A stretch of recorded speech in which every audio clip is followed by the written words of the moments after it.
Hey friends, it's Hope, and today I am here to do a non-spoiler book review over The Kiss of Deception by Mary E. Pearson.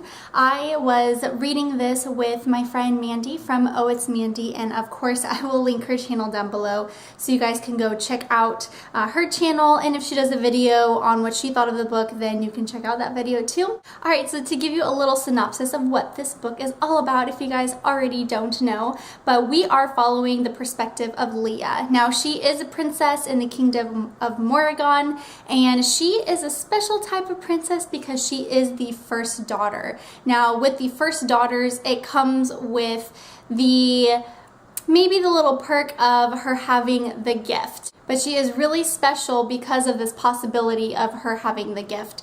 And of course, we are reading about a world where, you know, arranged marriages are in order, because with an arranged marriage comes new alliances with different kingdoms and land and just a whole bunch of political stuff. So this Leah girl is pretty dang important. And like with most stories that deal with arranged marriages, Leah is not feeling it at all. So she decides to really just be an independent person and do what she believes is right, and she flees on her wedding day. Alright, so let's talk about characters. The first character I want to talk about is Princess Leah, and I really liked her character mostly because it broke a lot of stereotypes that some books set on certain princesses in stories. So with Leah, we already know that she's a little bit rebellious, she's adventurous, but she's also compassionate and kind and loving, and she's really loyal to certain people who don't push her to do certain things. She is a character that, even though she's royal and she was supposed to, you know, marry into a family and be a queen one day, she is not afraid to get her hands dirty and just do things that normal princesses in her world would not normally do. I love that side of her. I felt like it gave her a lot of relatable aspects in her personality, and she just was a really great character to read about. And then we have her best friend Pauline, who was kind of her sidekick and partner in crime, and Pauline was just this more of a soft-spoken, loyal, compassionate, just really loving best friend to Leah, and she kind of grounded Leah in some way and really calmed her down. I really enjoyed Pauline's character, and I feel like the situation that Pauline was in was mentioned a couple different times in the book, where I feel like Pauline's character and her story, I think that it's going to turn into a bigger deal, maybe in the second or the third book. I don't know, we'll see. Okay, so let's talk about our two guy characters. We obviously have the prince who was left at the altar, and normally you would think, wow, this person is going to be livid. They are going to want to hunt the princess down and shake her and just be like, what in the world were you thinking when you just left me standing there? But that was not the case. So when we read the prince's chapter, you could tell that he was very lighthearted, he was laid back, he was kind of laughing to Sven, he has my heart, I think he's just so precious. But he was just laughing, saying, how in the world could this girl think up of this escape and actually get away with it? I should have done the same thing, and kind of put her up on this high pedestal, being like, wow, this girl's amazing, I need to see what this girl is all about. And so of course he goes out to try to find her, but it wasn't out of anger of her standing him up, it was more out of curiosity, and I thought that was precious. And then we have the assassins chapter at the beginning of the book, and you could tell he is a lot different from the prince. He was out for blood and a little annoyed that he was just having to go on this journey to hunt her down and kill her. And so he was a little bit more gruff, and he had more of a darker side to him, mostly because, you know, he just kills people and he doesn't feel bad about it. So yeah, there's that. And then we get introduced to Caden and Raph. So now we know names, but we still don't know who is who.